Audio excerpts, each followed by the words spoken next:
NFL.com has listed dark horse MVP candidates for the upcoming season. One of them, defensive end Myles Garrett. Do you buy that? Do you like that? Can you see that? It's a little bit of a surprise. If my memory serves me correctly, Lawrence Taylor was the last defensive player to win the NFL's MVP award. So I don't see it happening unless Myles Garrett just has a historical once-in-a-lifetime type of season. And that's nothing against Myles. It's just the precedent for the NFL MVP is it always goes usually to an offensive player, most notably the best quarterback that particular year. So sure, should Myles Garrett be in the conversation for NFL MVP? Absolutely. I think more defensive players should. There should be defensive players that actually win that award.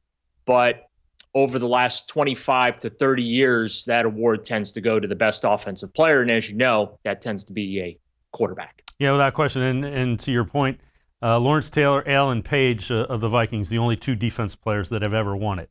But it's still interesting. It tells you, Myles Garrett was on his way to having a great season last year, and then, the COVID whole thing kind of caught him, and he just couldn't shake that.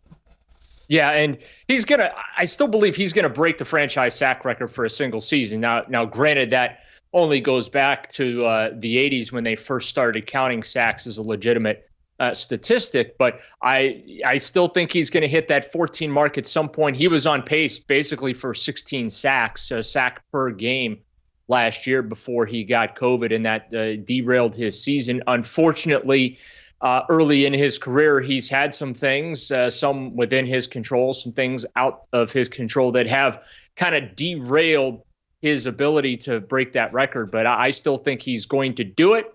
They added Jadeveon Clowney to that defensive front this offseason, along with a couple other faces. So I think, it's setting up this year to be the perfect year for him to break that record.